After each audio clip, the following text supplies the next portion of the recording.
You worked on yourself. You became calmer, more aware, less reactive, but somehow you also feel lonelier. Old conversations don't land the same. Old habits feel distant, and sometimes you miss the version of you that struggled more but belonged more. No one talks about this part, the quiet grief that comes with becoming better. And the real question isn't whether growth is good, it's why growth can feel like loss. You notice small changes first. You stop laughing at jokes you used to rely on. You no longer argue the way you once did. Certain environments start to drain you. Friends might say, "You've changed."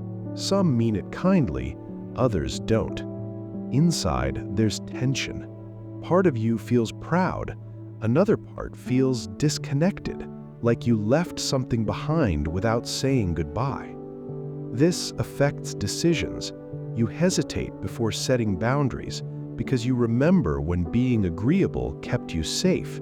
You feel guilty declining plans because you used to be the easygoing one.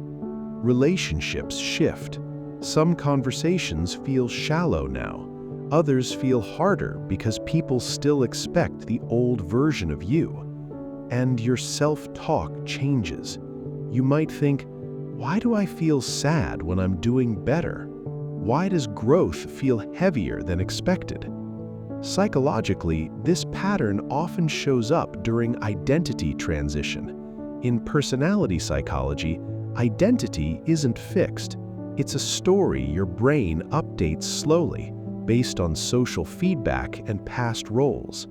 When behavior changes faster than identity, the brain experiences friction. That friction often feels like grief. But that grief has a purpose, and understanding it changes everything. You're not regressing. You're not secretly broken. This sadness isn't proof that growth was a mistake. It's evidence that your brain formed strong emotional bonds with old coping strategies and old social roles. In behavioral psychology, any habit that once protected you gets stored as safe, even if it no longer serves you. So when you move beyond those patterns, your nervous system interprets the shift as loss, not failure. Loss. And loss always carries emotion, even when it leads to something healthier. The sadness you feel isn't weakness. It's your brain acknowledging that an old identity mattered. But to understand why the feeling lingers, you need to look at the mechanism underneath. Imagine your brain like a neighborhood map. Each habit, relationship, and personality trait is a familiar street. The more you walk a route, the wider and smoother it becomes. Neuroscience calls this neural pathway strengthening.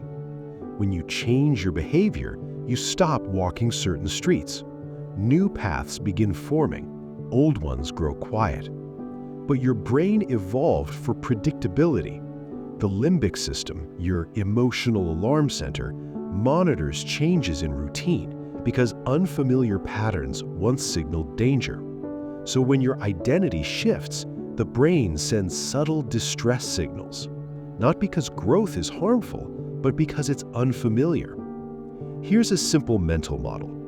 Your old identity is a home base. Even if it wasn't perfect, it was known. When you change, you enter psychological no man's land. You're no longer who you were, but not fully integrated into who you're becoming. During this phase, dopamine, the brain's motivation chemical, can dip temporarily. Social feedback changes. Familiar rewards disappear. The result? You feel grief, confusion, sometimes isolation. But there's a way to move through this transition without abandoning yourself. And it doesn't involve forcing positivity. 1. Name the identity you're outgrowing. What to do? Write down one role you used to rely on: peacemaker, overachiever, people pleaser. Why it works? Labeling activates the prefrontal cortex, reducing emotional overload from the amygdala. Real-life example? Instead of thinking, "I feel weird around friends," you say, "I'm moving away from being the always agreeable version of me." Curiously, once you name it, the grief becomes clearer instead of heavier. 2. Anticipate social recalibration. What to do? Anticipate that some relationships will feel awkward during transitions. Why it works? Humans rely on social scripts stored in procedural memory. When you change behavior, others' brains still run old scripts. Real-life example? You stop venting constantly. A friend seems distant. It's not rejection, it's a temporary mismatch in expectations. Understanding this prevents the brain from mislabeling adjustment as abandonment. 3. Create transitional rituals. What to do? Mark the shift between old habits and new behaviors with small, intentional acts. Why it works? Rituals give the brain closure, helping hippocampal memory integrate change as meaningful rather than threatening. Real-life example? You journal one lesson learned from your past coping style, then write one boundary you're practicing now. Rituals tell your nervous system this is evolution, not erasure. 4. Replace, don't remove. What to do? When leaving an old habit, intentionally add a new behavior that meets the same emotional need. Why it works? Behavioral psychology shows that extinction works best when a replacement reward exists. Real-life example? If you used humor to avoid vulnerability, replace it with short, honest check-ins instead of silence. The brain still receives social connection, just through a healthier channel.